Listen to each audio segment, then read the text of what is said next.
We're drifting slowly to the end of the 2025, and it's the best time to pick the favorite bottles of this year.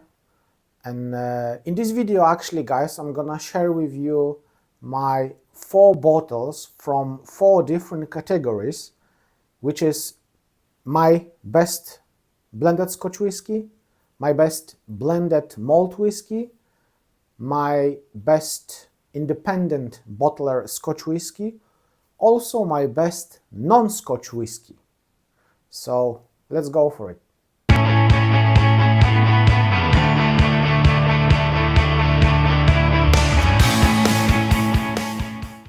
Hello and welcome back. My name is Vlad, and in today's video, guys, I'm gonna share with you my 4 lovely favorite bottles of different categories of the whiskies. Of course, the best whiskey of the year will be in the next video, because I've got one which, in my opinion, it needs to be the best whiskey of 2025. But today, 4 bottles from few different categories, and I'm gonna start straight away with blended Scotch whiskey, and this need to go to Living Souls 99.1. Firstly, beautiful presentation, 46.3% of ABV, on-chill filtrate, no color added. And as we can get some information from the internet, obviously this is 99% of Lechik, 18 years old, ex-sherry cask, and 1% of the single grain whiskey, 3 years old. So to be honest, you cannot find that grain whiskey in this bottle at all. Beautiful, heavily peated, heavily sherry drum. Price wise, about 50 quid in UK. Lovely, lovely stuff. Definitely my best blended Scotch whiskey of the year. Another one is blended malt whiskey, and that choice was quite obvious, to be honest. Campbelltown Journey, 10 years old, blended malt whiskey, bottled at 50.7% of ABV, on-chill filtrate, no color added, bottled by North Star Spirits, very known independent bottler among the whiskey geeks, to be honest. Ex-bourbon casks, probably some touch of the ex-sherry cask as well, but the most funny thing, most interesting thing about this whiskey, there is some components of that blend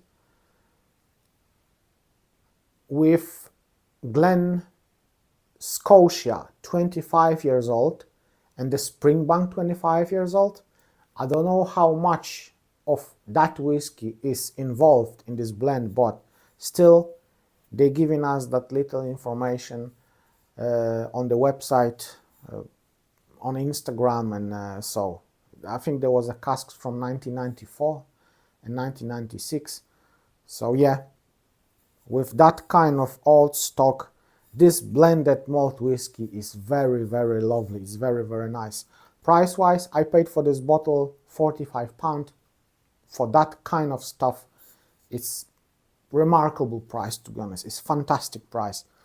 Lovely drum. I do enjoy this whiskey a lot. Another one, independent bottler. Scotch independent bottler. Very popular, one of the most famous one, Signatory Vintage, and this is 100 proof series. In this case, we have a 10 years old Bunnahabhain. To be more precise, this is Stoicia heavily peated, very heavily peated Bunnahabhain, which I just love it. I just love this whiskey. Sherry casks, 57.1% of ABV, on-chill filtrate, no color added. Lovely, lovely stuff. I do like this whiskey a lot. The one of the best whiskeys this year, to be honest, and yeah, it's going, guys. Another one, non-Scotch whiskey, and probably I will surprise loads of people with this choice. I had a plenty of choice, to be honest. I had a plenty of whiskies which I can choose from, but in this year, this time, I will go for this bottle. This is English distillery from Bristol, Circumstance Distillery, and this is single grain whiskey. If that whiskey would be produced in Ireland, probably it would be called single pot still whiskey, because in this case we have 85% of the malted barley, Morris Otto barley, and the 15% unmalted barley. Yes, so according Irish law, we would call this a single pot still whiskey. What is the most interesting in this one? This is whiskey with the age statement. It's 5 years old whiskey, 61%, over 61%. And this is bottle from the quite nice and special program called Still in Cask. So actually you can go to the website of Still in Cask and you can purchase some bottle from the casks which the whiskey is still in the cask, and you need to wait 1 year, sometimes 2 years, 3 years to get that whiskey matured enough, and then that whiskey is going to the bottle. It's quite interesting thing. I'm gonna tell you more about this when I'm gonna review this whiskey, because that's my plan, to review this bottle. So I picked 2 bottles from that cask, so that was my cask shares, 2 bottles of this one, and in my opinion this is the best English whiskey in 2025 which I tried. That's my opinion on this one. I haven't had any whiskies from the other countries, a couple of bourbons, nothing interesting, 2 or 3 Indian whiskey, also not impressed by them. But yeah, this whiskey, it's lovely stuff. So 5 years old whiskey, and whiskey has been matured in the virgin Spanish oak. You can see the color of this whiskey, guys.